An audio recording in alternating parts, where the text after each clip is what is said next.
In woodworking, just like in life, most lessons are often learned the hard, expensive way. But luckily, thanks to the internet, I get to pass the savings on to you. After reading the comments in my previous videos, I found out that quite a few people that watch me are just getting started with woodworking, which I guess makes sense.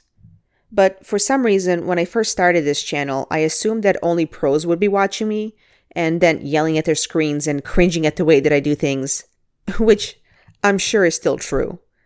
But now that I know that that's not everyone and some people are new to this, I decided to do these occasional PSAs on things that I either find super important for people to know that are just getting started, or things that I wish someone had told me when I first started that I had to learn the hard way after spending way more money than I should have.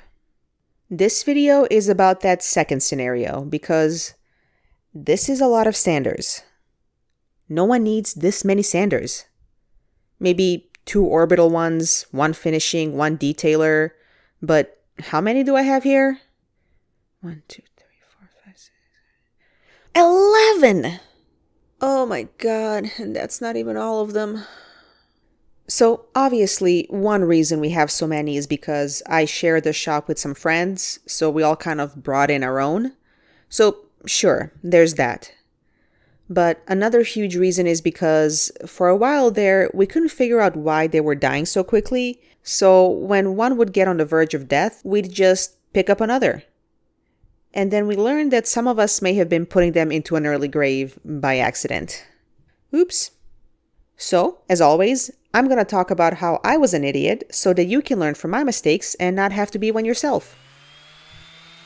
When you're trying to sand down a really rough surface, or maybe even remove a current finish so that you can refinish it, you might find yourself wanting to push down on the sander because you notice that the added pressure really speeds up the process.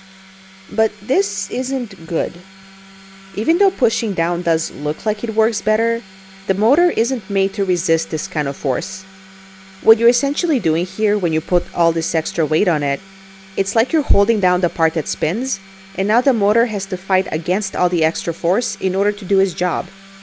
You'll definitely get temporary results because the job will move along faster, but you're getting way less bang for your buck from the tool because, long term, it just won't last as long. This will make it break down way faster. What you want to do is just glide it across the surface and let the sandpaper do the work, not the sander. Sander? I barely know her. Listen, I've been holding that in since the beginning. If you don't like my jokes, take it up with my writing team.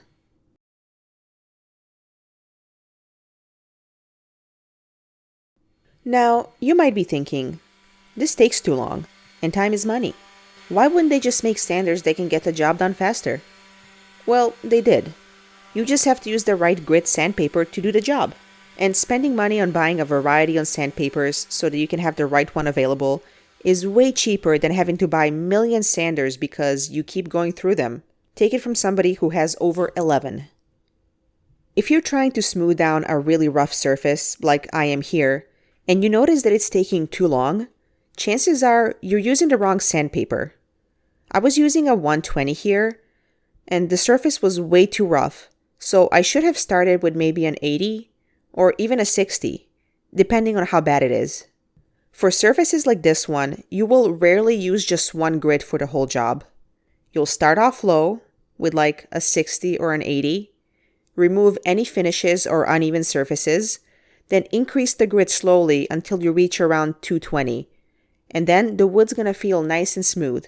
After that, you will add your own finish, and then from there, increase the grit to 320 and up until you get your desired smoothness. This is the best approach for both your tool and your project. And, because I love using visual examples of the things that I'm talking about, here's a sander that we used before we learned how not to destroy them.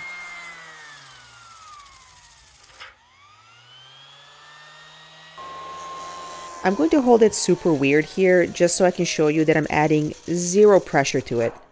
So the only weight applied here is its own. It couldn't even handle its own weight. The motor is so shot that the only way it works is if you hold it up so that it hovers and barely grazes the surface like a dainty little ballerina. Now, it's only good for very light sanding. So, basically it's useless. Which is sad, because I kind of like this one. Look how they mess with my boy. The bottom line here is, I really like the saying, it's a bad workman who blames his tools. And that was definitely the case with me. Yes, there are obviously good quality and bad quality tools, and you will notice the difference between the two. But a good workman can do way more impressive things with bad tools than a bad workman can do with quality ones. It is not good enough to have a good table saw, good bandsaw, good sander. If you don't use them properly and take good care of them, then they'll produce junk and then quickly become junk themselves. Alright, that's all I got for today. I know that this was a really short one, but I'm hoping that this helps somebody out and that you do end up getting a little bit more longevity out of your tools, because it really does make a difference. Alright, I'll see you next time. Bye.